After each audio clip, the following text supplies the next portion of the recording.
د افغانستان پر خاورې او هوایي حریم د پاکستان د پرلپسې سرغړونو او هوایي بریدونو د غندنې په تړاو د کاناډا په ټورنټو ښار کې د میشتو افغانانو د لاریون پریکړه لیک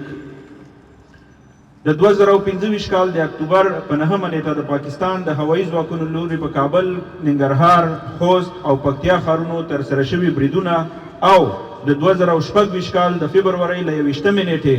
راهیسې یو ځل بیا د ټولو نړیوالو موازینو او منل شویو اصولو پر خلاف د افغانستان په بیلابیلو ولایتونو د وحشیانه بمباریو چې د پراخو مادي زیانونو او د بېګناه ملکي وګړو په ځانګړي ډول د ښځو او ماشومانو د درنې مرګ ژوبلې لامل شول. دغه کړنو د افغانستان دننه او بهر د افغانانو احساسات په ژورو توګه وځپل. له همدې امله د کاناډا په انټاریو کې موږ میشت افغانان،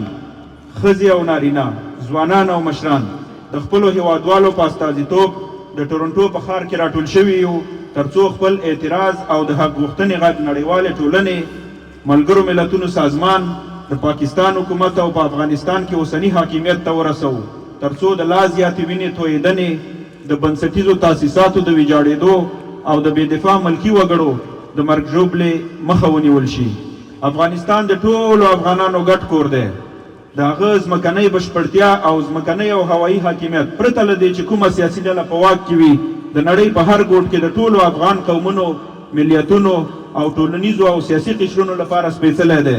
هیڅ افغان به د خپل هیواد پر حاکمیت د تیري په وړاندې غلی پاتې نشي. موږ د کاناډا میشت افغانان په دې توګه اعلان کوو: لومړی د ملګرو ملتونو سازمان ته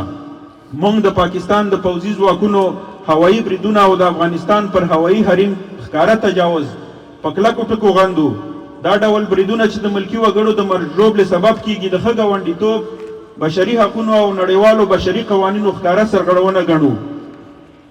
پر استوګنیزو کورونو، ښځو او ماشومانو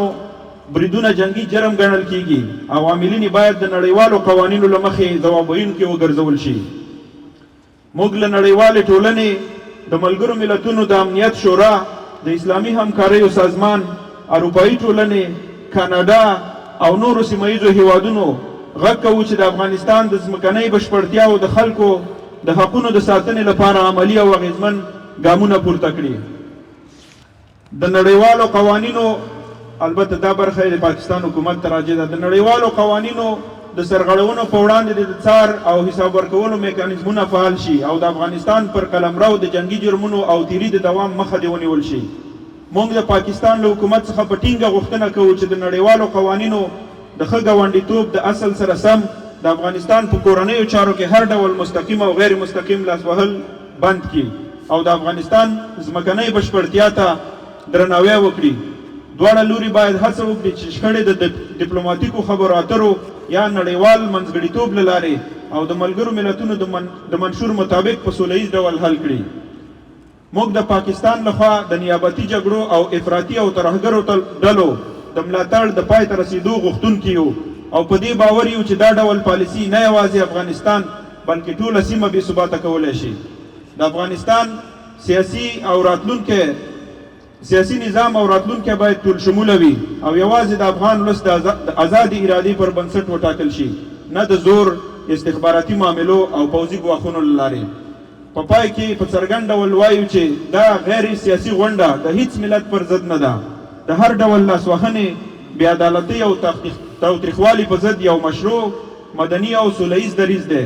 موږ د سیمې د ټولو ولسونو ترمنځ د سولې، برابرۍ او ګډ ژوند ملاتړ کوو. تل دې وي افغانستان، ژوندی دې وي د افغانستان ولس.